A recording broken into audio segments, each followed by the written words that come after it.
Brittany Griner for Victor Bout was only deal Russians would take, John Kirby.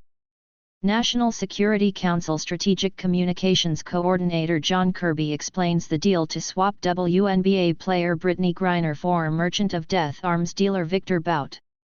NBC News issued an embarrassing correction after initially reporting President Biden could have received Paul Whelan, instead of WNBA star Brittany Griner, in the White House's controversial prisoner swap this week. Griner was freed from Russian detention on Thursday in a high-profile prisoner exchange with Russia, who got back notorious arms dealer Victor Bout, known as the Merchant of Death. When NBC News covered the story, it indicated he had the option to instead bring home Whelan, a former U.S. Marine who has been in Russian custody for nearly 4 years. News of the swap sparked outrage among Americans who wanted to see Whelan return home. NBC News initially reported that the Kremlin gave the White House the choice of either Griner or Whelan or none. NBC News issued a correction after reporting President Biden could have received Paul Whelan, instead of WNBA star Brittany Griner, in the White House's controversial trade for the Merchant of Death. NBC News issued a correction after reporting President Biden could have received Paul Whelan, instead of WNBA star Brittany Griner, in the White House's controversial trade for the Merchant of Death. Sofia Sandurskaya, Moscow news agency photo via AP/AP photos/Alexander Zemlyanichenko. Brittany Griner released from Russian prison in swap for convicted arms dealer.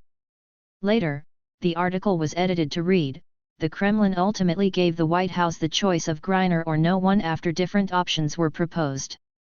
A correction was added, noting an earlier version of this article misstated the choice the Biden administration was given over hostages.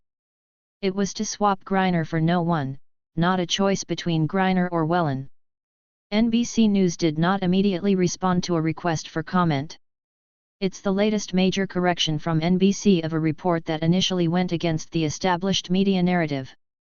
Last month, NBC News mysteriously retracted a story that indicated Paul Pelosi might not have been in immediate danger when he was violently attacked inside the San Francisco home he shares with his wife, House Speaker Nancy Pelosi.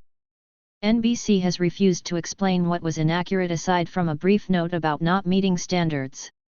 A separate NBC report on Thursday gushed over Griner's freedom as one of Biden's political, policy and diplomacy wins to end the year. National Security Council spokesman John Kirby was on the same page as NBC News when he appeared on Fox News earlier on Friday. GOP lawmakers respond after Biden swaps Russian death merchant for Brittany Griner, excluding Paul Whelan. In this image made from video provided by Russian Federal Security Service, WNBA star and two-time Olympic gold medalist Brittany Griner sits in the plane as she flies to Abu Dhabi to be exchanged for Russian citizen Victor Bout, in Russia, Friday, December 9, 2022. In this image made from video provided by Russian Federal Security Service, WNBA star and two-time Olympic gold medalist Brittany Griner sits in the plane as she flies to Abu Dhabi to be exchanged for Russian citizen Victor Bout, in Russia, Friday, December 9, 2022. Russian Federal Security Service via AP. The only deal that the Russians were willing to put forward was Brittany Griner for Victor Bout. And believe me, we would have liked to have both of them home today. And we tried all kinds of different permutations and options and different sort of initiatives, proposals to get that done. But it just wasn't possible, Kirby told Dana Perino. Paul was never in that mix in their mind with respect to Mr. Bout. It was just for Brittany. So the president had a tough decision to make, Kirby continued. Obviously, we did everything we could to get both of them, but he had an opportunity to at least get one. And so he made that tough decision. NBC silent after retracting Paul Pelosi report under mysterious circumstances. The grounds for Whelan's arrest remain dubious, with different accounts from U.S. and Russian authorities. Whelan has been in Russian custody for nearly 4 years, convicted on charges of espionage and spying for the U.S. government and sentenced to 16 years in prison. Whelan and the U.S. have denied the charges as the 52-year-old remains imprisoned at a labor camp in Russia's Mordovia Republic. Fox News' Lawrence Richard and Philip Nieto contributed to this report. Brian Flood is a media reporter for Fox News Digital. Story tips can be sent to brian.flood@fox.com and on Twitter @briansflood.